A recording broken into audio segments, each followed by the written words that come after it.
Hello and welcome to the new episode of the Network and Cisco Packet Tracer tutorials for beginner. Siavash is here, and in today's tutorial we are going to discuss the new topic, which is route redistribution between OSPF and EIGRP. Let's assume in today's tutorials we have the OSPF area 0 on the left side, which are connected 3 segments: VLAN 10 server segment, VLAN 20 user segment, and VLAN 30 IT department.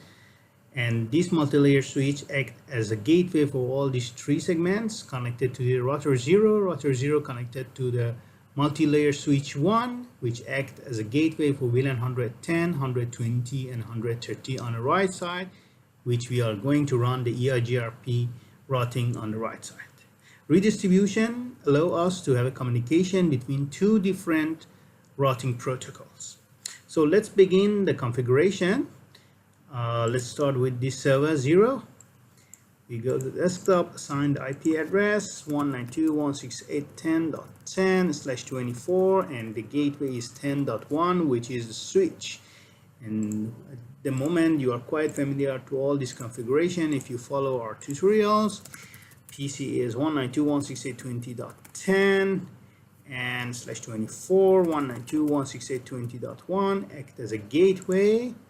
And finally IT department laptop 192.168.30.10 and 192.168.30.1 act as a gateway set. So all these IPs are set. Let's configure the VLAN and SVI on the switch.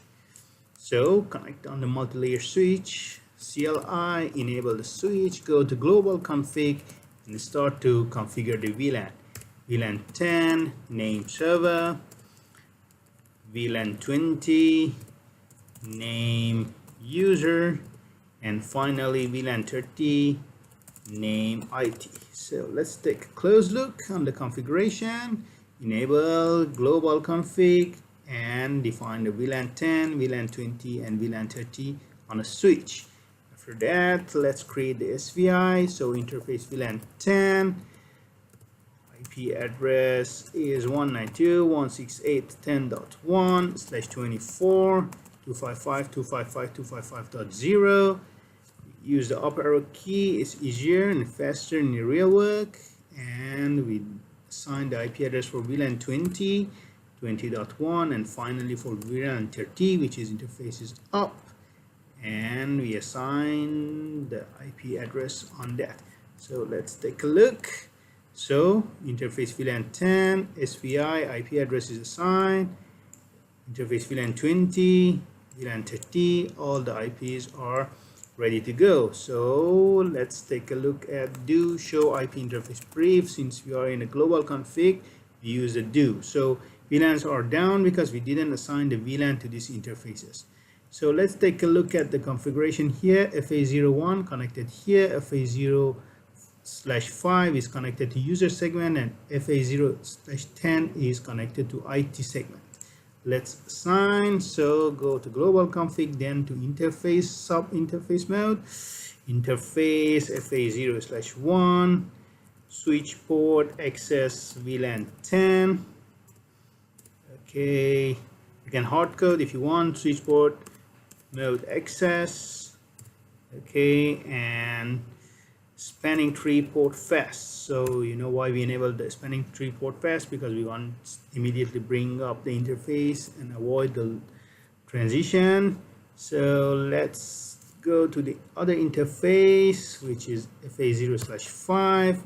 Set the IP address, set the VLAN 20, and finally spanning tree port fast. This one I don't hard code. And finally FA0/10, which is VLAN 30 and spanning tree port fast.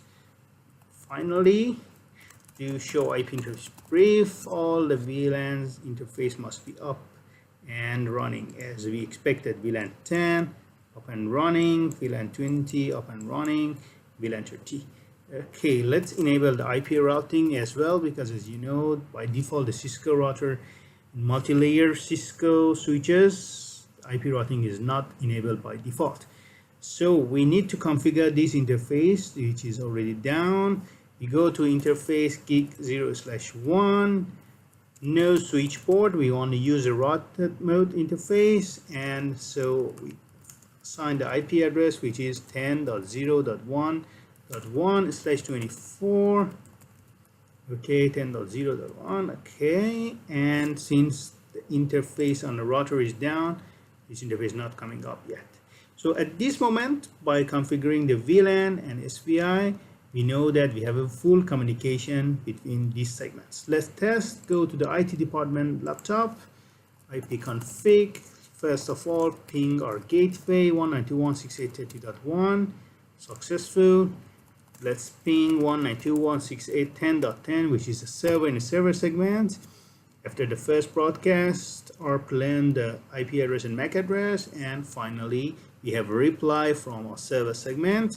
And let's test the user segment also. The PC on the user segment is 20.10.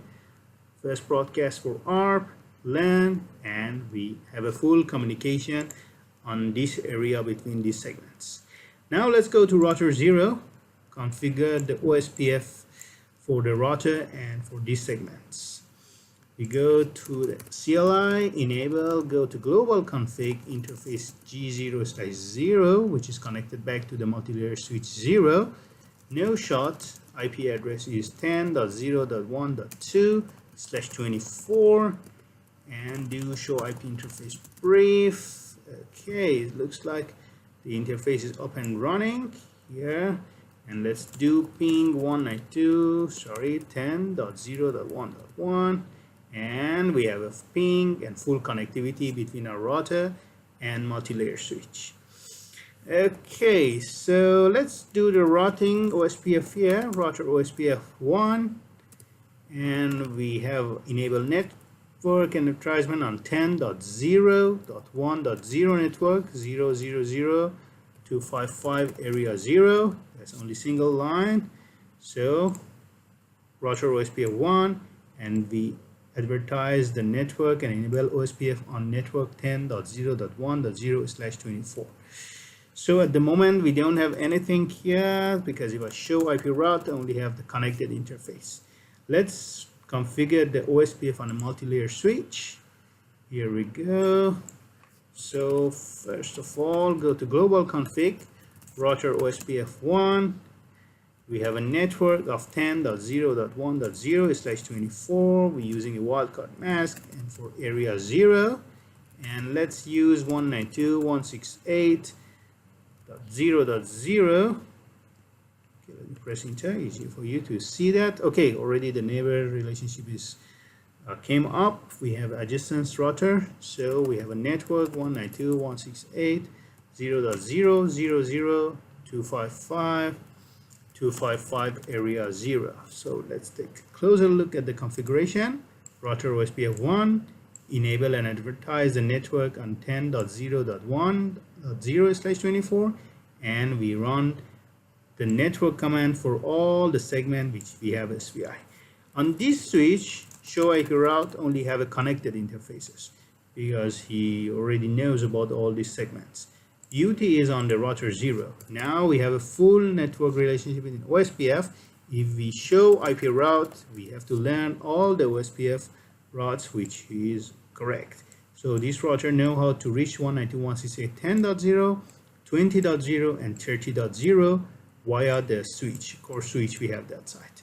So we have to able to ping 192.168.10.10 server on a server segment, PC on a user segment, and finally the IT department PC.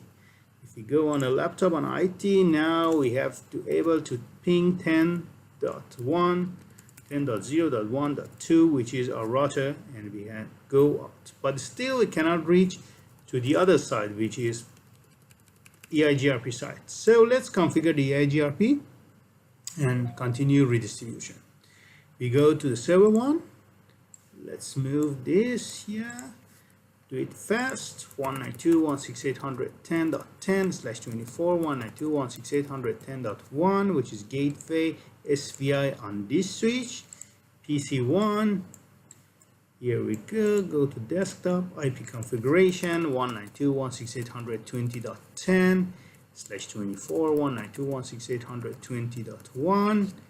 Very good. And finally, the laptop in IT department, which is VLAN 130. 192.168.130.10, 255.255.255.0, and 192.168.130.1, which is SPI for VLAN 130. So go to switch for configuration switch part. Expand it, much more easier. CLI, enable the switch, go to global config and create the VLAN. VLAN 110, name server. VLAN 120, name user. And finally VLAN 130, name IT department. So here we go. We have all the VLAN 110, 120, 130. Let's create the SVI and assign the interface to each VLAN. So interface VLAN 110 up, IP address 192.168.110.1/24. Okay, VLAN 120 up, IP address 192.168.120.1/24, and finally SVI for VLAN 130, which is up, and we assign the IP address. So take a look. Interface VLAN 10, assign the IP address. Interface VLAN 120, assign the IP address. Interface VLAN 130, and assign the IP address. Now we go to interface FA0/1, which is connected to the server. Switch port access VLAN 110, spanning tree port fast. Go to 5, which is connected to the PC 120 on the user segment, and we can spanning tree port fast. And finally interface FA0/10, which is connected to IT department, and switch port access VLAN 130 and spanning tree port fast. So all the configuration is done. Let's enable the IP routing. Here we go. We have IP routing enabled. This interface is still remaining, GE0/1, and the configuration on the router as well. So we go to the interface GE0/1, user routed port. So use the command no switch port, assign the IP address, which is 100. Let me take a look. 100.0.2. 0.2.1/24.255.255.255.0, and no shot, just to make sure. Do show IP interface brief. Okay, all the SVI are up. Nice. Okay, G0/1 is still not up because we didn't configure the router side. Go to the router 0, global config mode, interface G0/1, no shot. IP address is 10.0.2.2. Let's double check. Yes, 0.2.2/24, and do show IP interface brief. Okay, and let's do ping 10.0.2.1. We can reach to the core switch on the EIGRP side, and let's configure the EIGRP autonomous 100 based on this lab requirement. So router EIGRP 100, no auto summary, and we have enabled the EIGRP and advertise on the network 10.0.2.0. Let's assign the subnet also to be very specific, and here we go. So we enable the EIGRP network for EIGRP autonomous 100 on the interface connected to EIGRP side and right side. So as you can see, we have that. At the moment, show IP route, we only learned the OSPF so far because we don't configure the EIGRP on this multi-layer switch. So we go to global config mode, EIGRP router EIGRP 100, no auto summary, and let's enable the network 10.0.2.0.000.255, and we have immediately relationship with the router. And let's advertise the network 192.168.0.0.0.0.255.255. So this is the configuration on a switch side. Router EIGRP 100, no to summary, we want to have a specific subnet. Advertise and enable EIGRP on 10.0.2.0/24, and we advertise the SPI connected. So using a /16 to avoid the more configurations. So now we have a show IP route on this switch. Like other switch, we only have a connected interface. We still don't have any idea about other word. But in a router now is beauty, because we have a full adjacency for the EIGRP at the time, and by show IP route, now we can see we learn both OSPF and EIGRP. So OSPF, 3 segments on the left side, VLAN 10, VLAN 20, VLAN 30, and we learn about the EIGRP 110, 120, and 130. D, as you know, is showing the EIGRP. If you forget, we want to recap the configuration on OSPF and EIGRP, you can go back to our previous tutorials. So now we are going to do the configuration of redistribution. This is the part we have to do that. So redistribution for this network is happen on a router 0, because this router is actually in a act between the OSPF and the EIGRP. So we go to global config.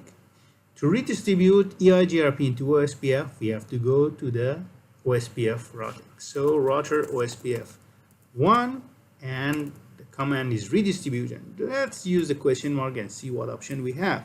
So as you can see, we are in a router OSPF 1, and we have this option to redistribute into the OSPF. In this case, EIGRP, and we need to know which EIGRP we want to redistribute in case we have more than one EIGRP running on this router. So EIGRP 100, and we use the subnet. This is for OSPF necessary to run the subnet when you do redistribution, because then it can be specific on subnet. So now this part is done. It's very simple. Router OSPF, and we have redistribution, EIGRP autonomous 100 we already have, and we asked to do all the subnets, and the seed metric by default is 20 for OSPF redistribution. Now we exit, go to router EIGRP 100, and we do redistribution. Again, question mark, we have all options. This time we want to redistribution another routing protocol into our EIGRP. That's why we go to EIGRP. Redistribute OSPF 1, and for RIP and EIGRP, when you do redistribution into these 2 routing protocols, you need to set the seed metric, because by default the seed metric is infinite, means that technically is unreachable. So we go to redistribute OSPF 1, and we can set the metric.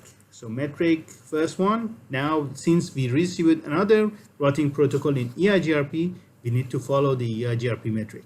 So for lab test, we just go with bandwidth 100. The second option is EIGRP delay, we go with 100.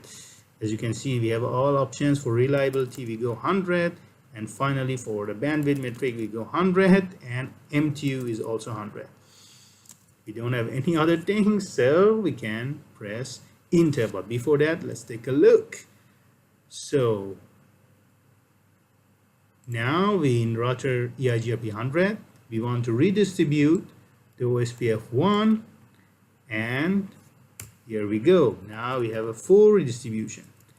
If we go here on this router, at the moment nothing is changed. We learn the OSPF from this switch, and we learn the EIGRP from the multi-layer switch 1. But when we go to the multi-layer switch 1 and we use the show IP route this time, we can see beautiful things. We can see our switch is learn all the EIGRPs via the OSPF E2. And as you can see that E2 is considered as, let's find it, OSPF is extended type 2. So is external OSPF type 2. We learn it when we know that how to reach VLAN 110, VLAN 120, and VLAN 130 subnets, which are located on the right side of the topology. And if we go to switch 1, this time we use the up arrow and show IP route. Now we beautifully learn all the VLAN 10, VLAN 20, and VLAN 30 via the external of the D, which is our EIGRP. So EX, as you can see, there's EIGRP external, and we have administrative distance on 170. Based on the metric, we said this number came for a EIGRP, and we know how to reach 192.168.10, 20, and 30, which are previously advertised by OSPF to this router. So technically, that's a very beautiful example. We have all the communication between OSPF and EIGRP. So now let's do some tests. Go to this IT department on VLAN 30, and we ping 192.168.130.10, which is IT department on the right side. Press enter, and we expect then, since now our router knows about the other side, we reachable to the other side, and that's we can use a trace route 192.168.130.10, and as you can see, we can reach to our gateway, which is multi-layer switch. Then we go to the middle router interface and go to the interface connected to EIGRP network, and finally reach the VLAN 130. So we have a mutual redistribution between the OSPF and EIGRP. I hope this video is informative for you and learn something new. Watch, learn, subscribe, and share on channel. Thank you very much.